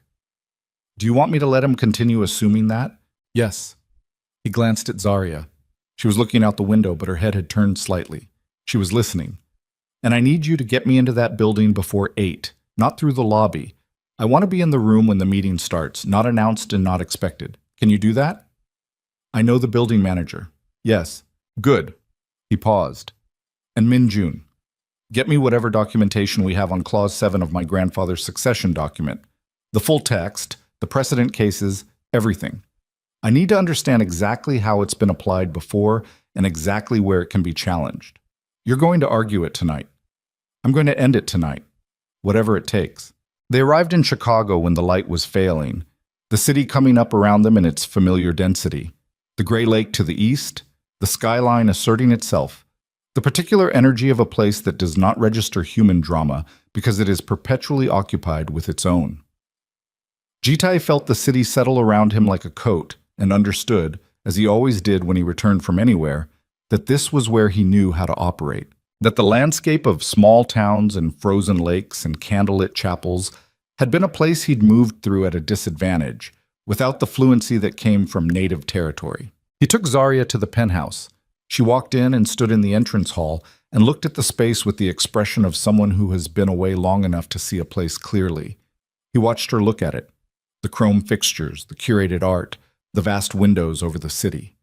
And he saw what she was seeing, which was a place that had been designed to impress rather than to inhabit. "I know," he said. She turned to look at him. I know this isn't what home should look like. I know that's part of—" He stopped. "That's a different conversation. Tonight first." "Tonight first," she agreed. He left her with Minjun's deputy, a woman named Sarah, the only person on the team he trusted with this specific task, steady and quiet and capable of discretion. And he spent 2 hours in his office with 3 lawyers and the succession document and built the case the way he built everything, systematically, without sentiment, following every thread to its load-bearing point. Clause 7 had been invoked once in the family's history, 40 years ago, in a dispute between two of his grandfather's sons that had been resolved not by the clause itself, but by the older brother's voluntary withdrawal from succession. The clause had never been adjudicated. It had never been tested. It was, his lawyers told him, almost certainly unenforceable under current state law. But it was enforceable in the sense that mattered in his family, in the sense of who the room believed, and who they chose, and how they told the story afterward. His uncle understood that. Jitai understood it too. He dressed without looking in the mirror. Dark suit, no tie. He checked his phone once, a message from Minjun confirming access to the building, and then he went to find Zarya. She was in the kitchen. She had made herself tea, which was the most ordinary thing he had seen in 4 days, and the ordinariness of it hit him somewhere specific and undefended. She was standing at the counter with the mug in both hands, still wearing her coat because the penthouse had always run cold and he had never adjusted the thermostat to accommodate her. He would fix that. "I'm going in 20 minutes, he said. "I know." She looked at him. "How bad is it going to be?" "Bad. What do you need?" The question surprised him. Not because it was strange, but because it was the first time in the sequence of this terrible week that someone had asked it, and the someone was her, and she was asking it despite everything he'd failed to give her across 2 years of marriage, and the fact of that generosity was something he couldn't look at directly without losing the composure he needed for the next 3 hours. "I need you to still be here when I get back," he said. She held his gaze. "I'll be here," she said. He arrived at his uncle's building at 7:54. Minjun's contact took him in through the service entrance and up a freight elevator to the 42nd floor. The elevator opened into a corridor behind the main conference room, and Jitae stood in that corridor for a moment and listened through the wall to the sound of voices, the particular sound of family assembling, of people who have known each other for decades settling into a room together with the ease of long practice and the tension of current purpose. He recognized his mother's voice, his cousin Dae-ho, two of his father's associates whose names he'd known since childhood, and his uncle, moving through the room with the hospitable efficiency of a man who has organized this gathering and intends to run it. Jitae gave them 4 minutes. Let them get seated. Let his uncle begin. Let the frame be established. Then he opened the door. The room went quiet in the way rooms do when something enters that wasn't expected. Not silence, but a sudden recalibration, voices stopping mid-sentence, heads turning, the collective held breath of people who have been caught in the middle of something they assumed was private. His uncle was standing at the head of the table. He looked at Jitae. He was 63 years old, and he had the face of a man who had spent a lifetime being underestimated, and had learned to use it. A face that communicated reasonableness and warmth, and the particular patience of someone who operates on a longer timeline than the people around him. He looked at Jitae with that face and said, with remarkable composure, "You came back sooner than I expected." "I know," Jitae said. He closed the door behind him. He looked around the table. His mother, his cousins, the associates, his grandmother's representative, an older woman named Mrs. Chun, who had served that role for 15 years. He looked at each of them in turn, briefly, the way you take stock of a room before you decide how to move through it. Then he sat down, not at the end of the table, in the middle of one side between his cousin Dae-ho and one of his father's associates. Not the power position, the participant position. His uncle recalibrated. "I know what you were doing." Jitae put both hands on the table. "I know about the filing. I know about Clause 7. I know about Haewon. I know about the message you sent my wife at 11:46 p.m. 4 days ago." He paused. "I know all of it. So let's skip the frame you've built and talk about what's actually happening in this room." Silence. His mother said, "Jitae, this isn't the time." "It's exactly the time." He looked at her, and the look was not unkind.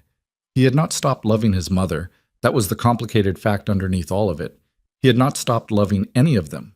But it was final in a way she would recognize, because she was the one who had taught him that particular quality of finality. "You knew about the filing. You knew about Haewon. You were here tonight, in this room, in a meeting called to formalize a challenge to my succession based on evidence that was manufactured by putting a spy in my security team and orchestrating a situation designed to humiliate my wife." She did not deny it. That, somehow, was the worst thing. She sat with her hands folded on the table, and she looked at him with an expression that was neither cold nor warm, but something his uncle would have called strategic. The expression of someone who has run the numbers and is waiting to see whether the numbers were right. Jite turned to Mrs. Chun. "My grandmother's document," he said. "Clause 7. You've held the official copy for 15 years." Mrs. Chun was small and precise and had the particular stillness of someone who has watched decades of this family's internal weather and formed her own views, which she kept to herself with great discipline. She said, "Yes. My grandfather wrote it. It was intended to address situations in which a successor's conduct threatened the survival of the family structure. Correct? That is the intended application. My uncle's filing argues that my marriage created internal division and therefore meets the threshold." Jite kept his voice even. "I'd like to argue something different. I'd like to argue that the events of the past 4 weeks, the placement of an operative in my security team, the surveillance of my pregnant wife, the message sent to her in the middle of the night, the engineering of a dinner situation intended to create documented marital tension. I'd like to argue that this conduct, conducted by a member of this family against the primary successor and his wife, constitutes a threat to family cohesion that is considerably more serious than the one cited in the filing." He paused. "And I'd like to know whether this room agrees." His uncle said, "That's a mischaracterization of—" "I have the phone records," Jite said. "I have Heywan's communication logs. I have the timestamp of your filing relative to my wife's first prenatal appointment, which you accessed through a contact at the clinic. I have the message you sent her, traced to a device purchased with cash in Wicker Park 3 weeks ago." He looked at his uncle. "I have all of it, which means if this goes to the lawyers, if this goes outside this room, you don't win. And more importantly, neither does the family." The room was very quiet. His uncle's face had not changed, but something behind it had. The long timeline patience, the comfortable certainty of a man who has prepared more thoroughly than everyone else, had shifted by a degree that only someone who knew him very well would detect. Jite knew him very well.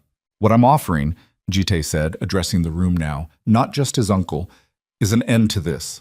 Tonight. The filing is withdrawn. The clause is not invoked. Heywan is released without action.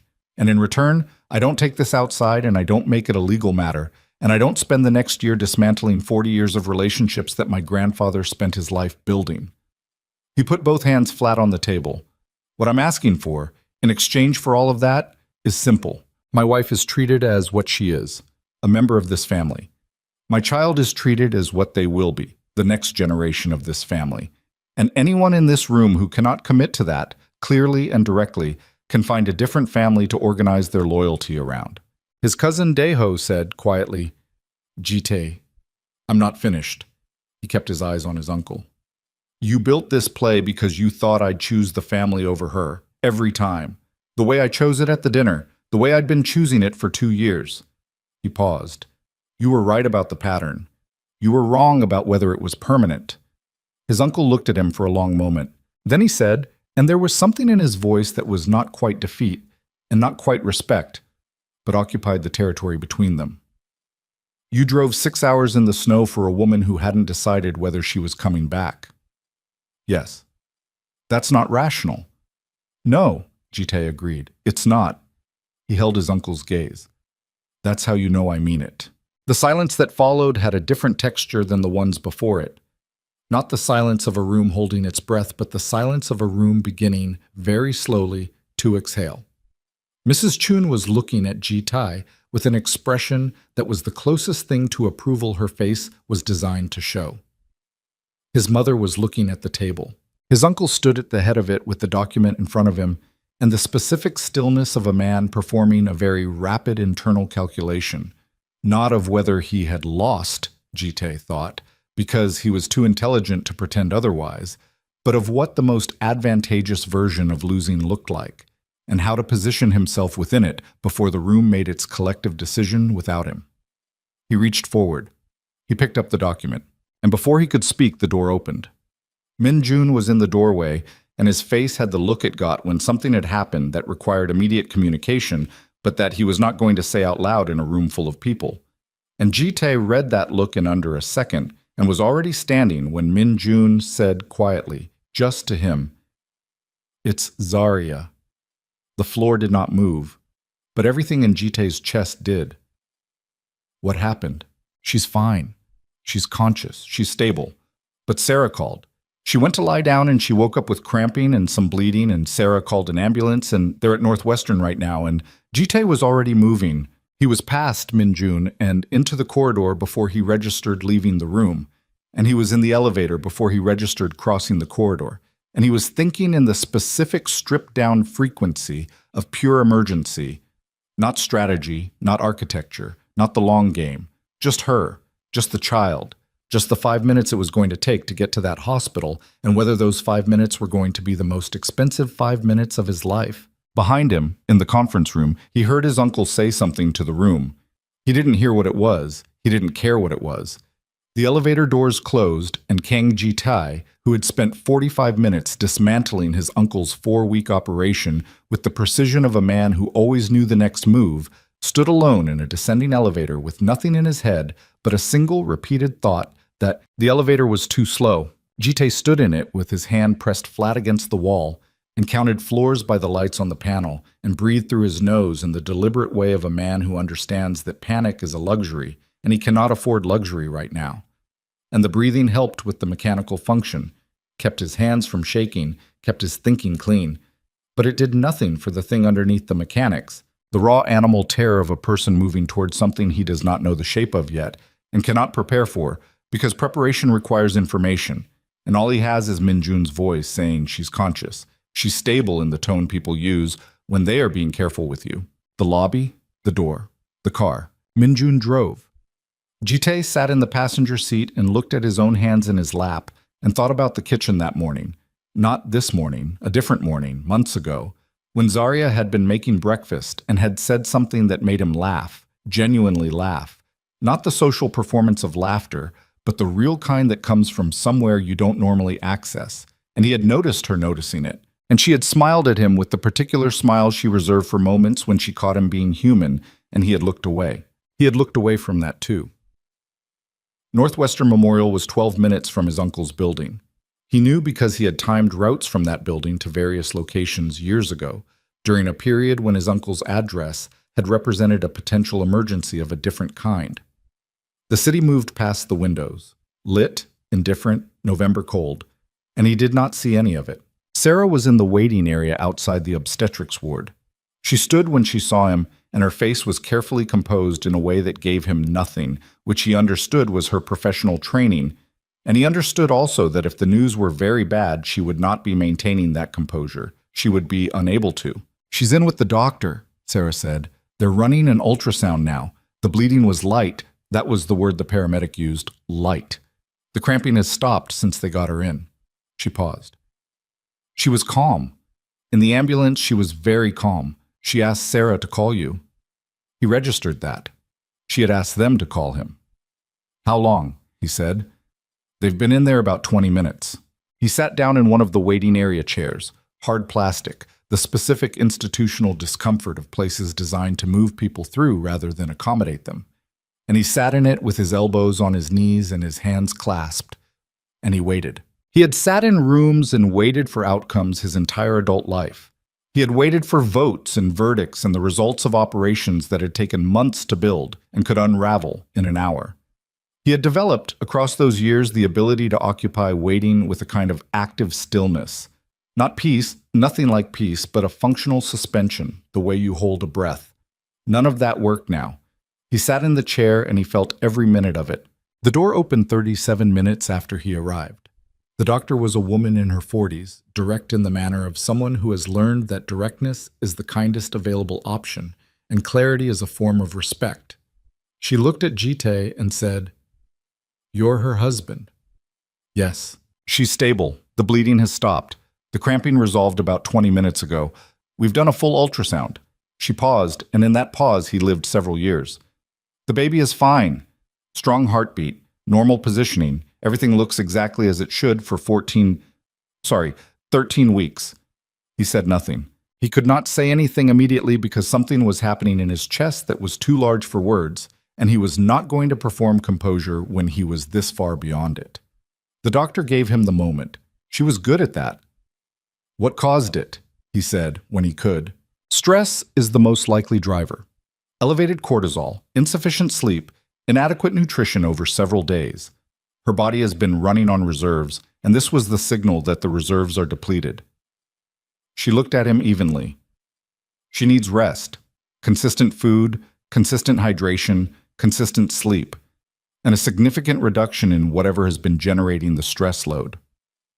She said the last part without emphasis, without accusation, which somehow made it land harder than either of those things. "Can I see her?" She asked for 5 minutes first. The doctor held his gaze. "She said to tell you she's okay, and she'll come get you."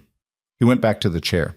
The 5 minutes were longer than the 37. When the door opened again, it was Zarya, in a hospital gown with a blanket around her shoulders and her hair loose and her face carrying the specific exhaustion of a person who has come through something frightening and is still processing the texture of having come through it.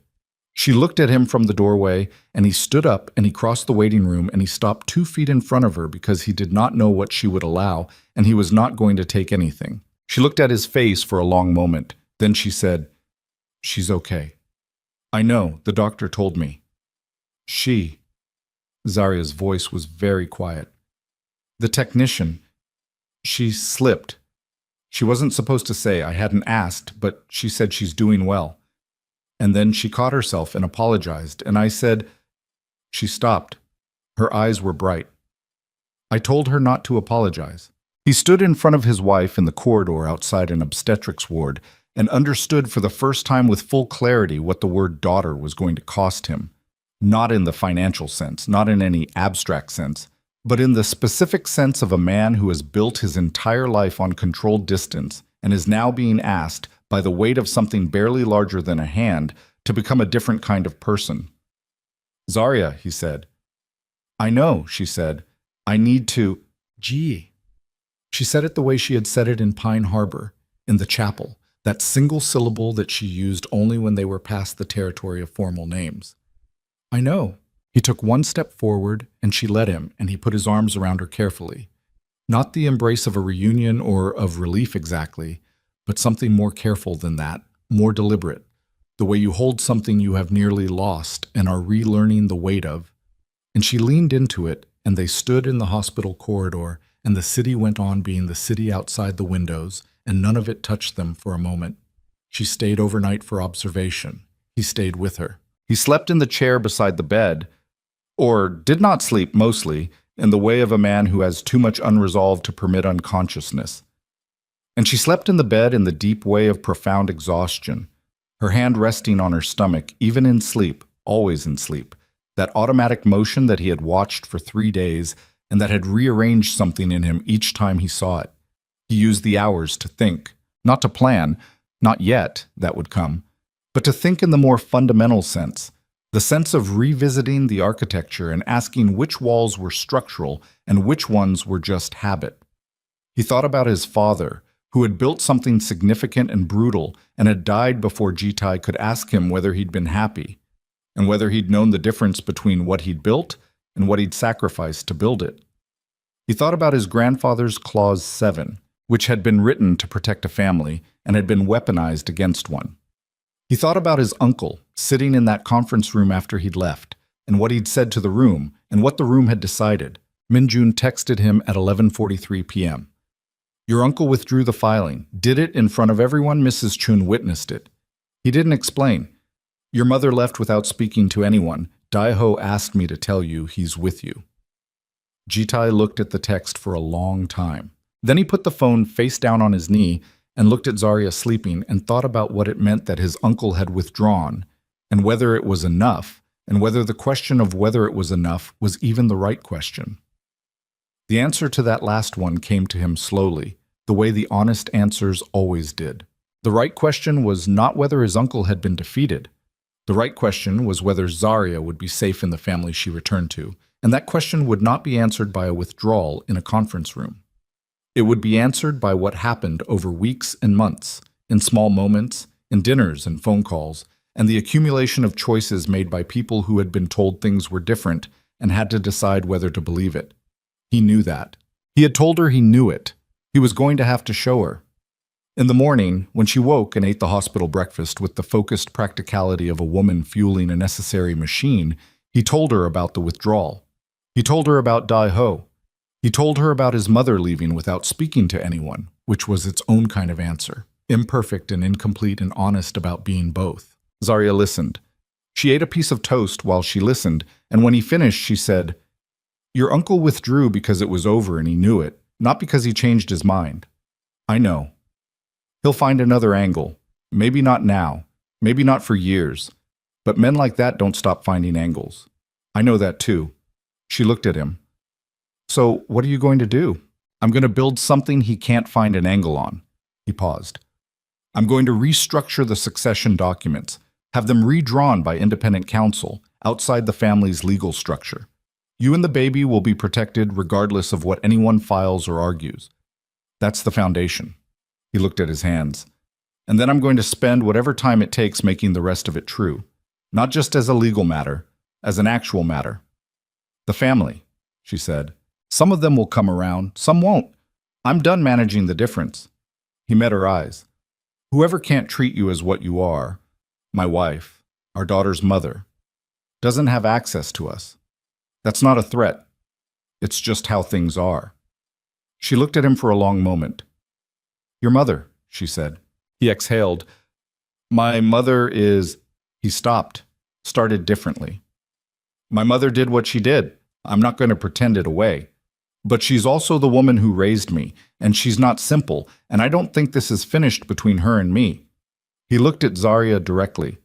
"What I can tell you is that whatever happens between her and me happens with you as the fixed point. Not a variable, not something I balance against the family. The fixed point." Zarya was quiet. She looked at the window, where the morning light over Chicago was doing what November light does, arriving without warmth, making everything look clean and slightly ruthless. "I need to tell you something," she said. He waited. "When I was in Pine Harbor, the first night," she turned back from the window. "Before your uncle's message, before any of it. I was lying in that inn, and I had the ultrasound photo, and I was thinking about what I would do if you never found me, whether I could do this without you." She paused. And the honest answer was yes, I could. I had already figured out the practical pieces. I had money set aside. I had a plan for the first 6 months. I had thought it through. She held his gaze. "I want you to know that. I want you to know I wasn't running to be found. I wasn't waiting for you to rescue me. I know you weren't. Because the version of coming back where I need you to survive is not the version I want. I need you to understand that I came back, that I'm here, because I want this, not because I can't do it alone." "That's not a threat," she said. "I'm telling you because you need to know what you're working with. You're not working with someone who has nowhere else to go. You're working with someone who had options and chose this." She paused. "Which means you have to keep being worth choosing, every day. Not perfectly, but genuinely." He sat with that. "I understand," he said. "Do you?" "I'm going to spend a long time proving that I do." He said it plainly. "I know that. I'm not under any illusion that the last 4 days resolved anything. I found you. I made some phone calls. That's not the work. The work is what comes after." Something in her face, very slowly, did the thing it had been moving toward since the chapel. Not resolution, nothing that clean, but a kind of landing. The arrival at a place that was still uncertain but was no longer suspended. She reached across the bed. She put her hand over his. They stayed in the hospital until noon, when the doctor cleared Zarya to leave with instructions that were specific and non-negotiable. Rest, food, reduce stress, follow-up appointment in 1 week. He listened to every word, and so did she, and neither of them made the mistake of implying these were easy conditions to meet. The drive back to the penthouse was quiet. When they arrived, the first thing Zarya did was go to the thermostat and turn it up 4 degrees. She did it without comment, without performance, just went to it and adjusted it the way you adjust something in a place that belongs to you. And he watched her do it and understood it as the declaration it was. He went to get the rust-colored blanket from the closet. He brought it out and spread it over the couch in the living room. She came and stood in the doorway of the living room and looked at the blanket on the couch and then looked at him. "I put it away," he said. "When my mother made the comment, I put it away, and I didn't say anything, and I never brought it back out." He looked at the blanket. "That was the first one. If I'd said something then, if I'd been the person I should have been from the beginning of this, maybe none of the rest of it would have accumulated the way it did." Zarya stood in the doorway. "You can't start from the beginning," she said. "I know. You can only start from now." "Yes." She crossed the room and sat on the couch, and she pulled the blanket over her legs with the practiced efficiency of someone who has always known exactly how to make herself comfortable in a space and had simply stopped trying. And she looked at him standing in the middle of the room holding nothing, and she said, "Sit down, G." He sat. They were quiet for a while. The city moved outside the windows. The heat came up through the floors, and for the first time in 2 years, the penthouse was at a temperature that felt like inhabitation rather than display. After a while, she said, "She's going to be stubborn." He looked at her. "Our daughter," Zarya said. "Look at her parents. She doesn't have a choice." Something in his chest moved, and this time he let it. Didn't file it or manage it or convert it into something more controllable. He let it be what it was, which was the specific warmth of a man who has been living at a controlled remove from his own life and has just, at considerable cost, been allowed back in.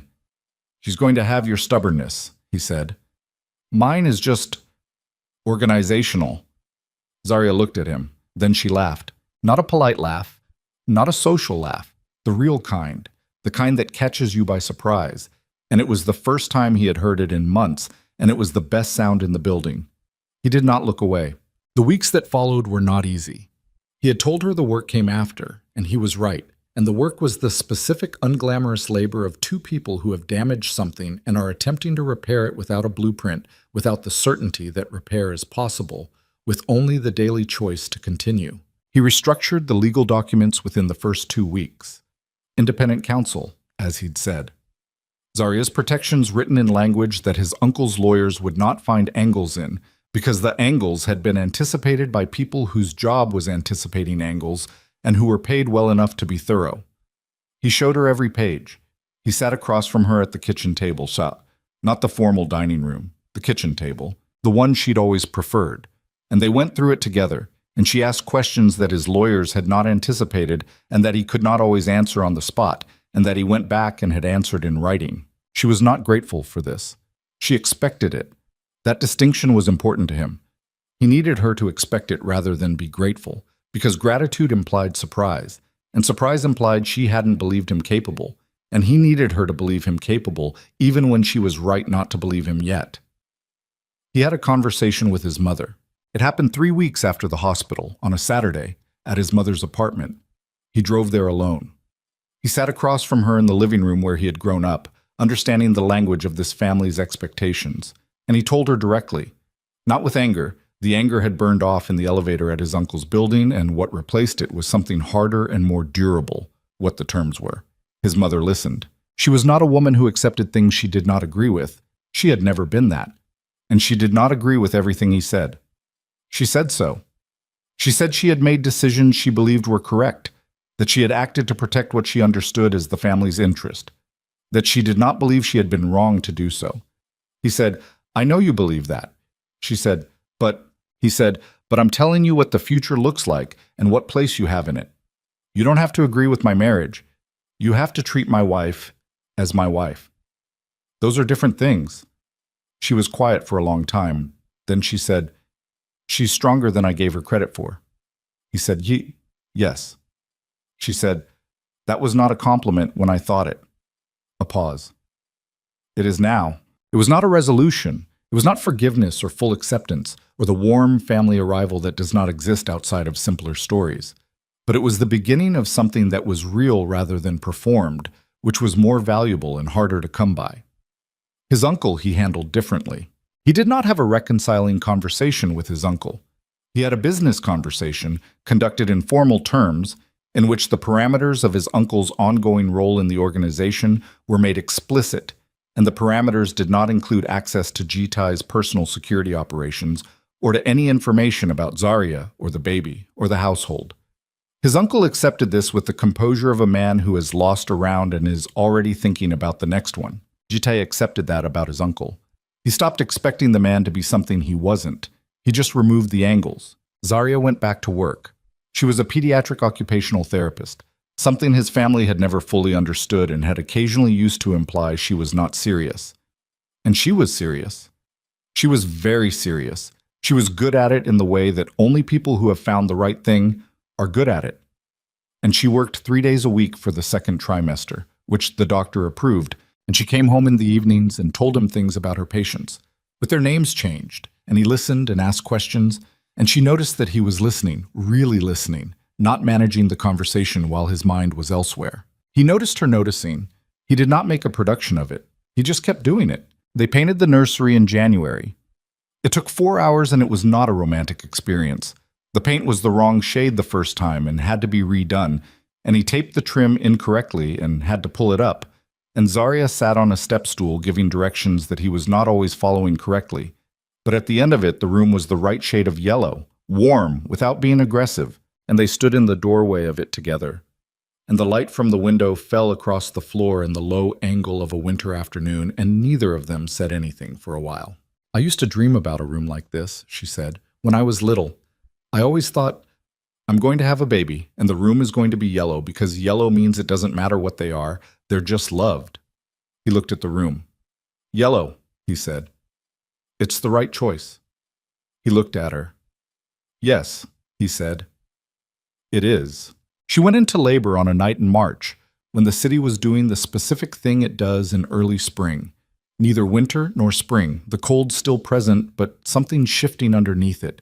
The kind of night where you can feel the weight of one season releasing its grip on the next. He drove her to the hospital with considerably more controlled panic than he had expected of himself, which was to say, visible panic, white-knuckled at the wheel, and she told him twice to breathe, and he told her that was rich coming from her current situation, and she almost laughed and then stopped laughing because a contraction arrived and he stopped making any sounds at all. She was in labor for 11 hours. He stayed. This seems like an obvious statement. He stayed, but the texture of it matters. He stayed through the parts that were frightening and the parts that were tedious and the parts where there was nothing useful he could do, and he had to sit with the uselessness of himself and not convert it into anything more manageable. He held her hand when she wanted that and moved away when she wanted space and got ice chips and adjusted pillows and said the wrong thing twice, and she told him it was wrong, and he stopped saying it. He stayed. At 4:37 in the morning, their daughter arrived. She was furious about it. The sound she made when she entered the world was not gentle. It was indignant, the sound of someone who had been perfectly comfortable and resented the disruption. And Ji-Tai, who had not cried as an adult in any context he could recall, stood 3 feet from the table where the nurse was working and felt something give way inside him that had no structural purpose, was not a wall and not a gate. Was just something he had been holding that he no longer needed to hold. They put her in Zarya's arms. He watched Zarya's face. He had seen her face in the chapel, in the diner, in the hospital, in the conference room corridor, across the kitchen table. He had seen every version of her face that the last several months had produced. But the face she made when they put their daughter in her arms was not a version of any of those. It was something new, something that had not existed before this moment, and it was the most honest thing he had ever seen in his life. She looked up at him. He came to the side of the bed. She put the baby in his arms. He had been afraid of this, not of dropping her, not of the physical reality, but of the moment, of whether he was the person this moment required. He stood with his daughter in his arms, and she was small in the way that all new things are small, with the potential for enormity built into every cell. And she had Zarya's mouth and his father's brow line and her own entirely novel expression, which was the expression of someone who has just arrived somewhere and is reserving judgment. He looked at her for a long time, then he looked at Zarya. "She's real," he said. Zarya said, "Yes." "She's—" He stopped. There was no sentence that finished correctly. "I didn't know it would feel like this." "Like what?" He thought about it. About the precise nature of the thing he was feeling, standing in a hospital room at 4:40 in the morning with his daughter in his arms and his wife watching him from the bed with the face she made when she caught him being human. Like I finally have something worth being afraid of losing, he said. Zarya was quiet. That's the most honest thing you've ever said to me, she said. I know.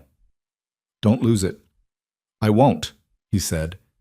And then, because he had learned enough about honesty to know when the simple version wasn't sufficient, I'll spend the rest of my life making sure of it. She reached up and touched his arm, lightly, where he was holding the baby, and the three of them stayed in that configuration for a while. The city outside doing whatever the city does at 4:40 in the morning, indifferent and endless. And inside the room, something small and complete and hard-won settling into itself like a house after a long winter finally allowing its bones to rest. Months later, standing at the window of the penthouse with snow beginning again over Chicago and his daughter asleep on his chest in the specific boneless weight of a child who trusts completely, Jitae would try to locate the moment when he had changed. He would look for it the way you look for the first crack in ice, trying to find the specific instant of alteration. And he would not be able to find it because it had not been an instant. It had been an envelope in a drawer, a drive through flat country in winter, a woman in a chapel who had not pulled away, a phone call he should have made 2 years earlier, a blanket on a couch, yellow paint on a wall, 11 hours in a room staying. He had not become a better man the night he found the ultrasound photo. He had started to. And starting, it turned out, was its own kind of courage, the kind without glory, the kind that required repetition, the kind that his daughter would learn from watching him practice it imperfectly across the long, ordinary years ahead. She made a sound in her sleep, small and involuntary, the sound of something dreaming its first dreams. He put his hand on her back. She settled. Outside, the snow fell on Chicago. On the 42nd floor of his uncle's building, on the inn in Pine Harbor that had never been told the end of the story, on the small clinic in Wicker Park, where a nurse had once let a woman sit in a chair and cry for 10 minutes without interrupting, and it covered everything with the same even, unhurried weight. The city did not care. But inside the penthouse, at the window, in the warm, it was always warm now, Kang Ji-tae held his daughter and listened to his wife moving in the kitchen behind him and understood, with the full weight of a man who had spent his life building the wrong things, that this was the only structure that had ever mattered. He had almost missed the heartbeat. He would not miss what came after.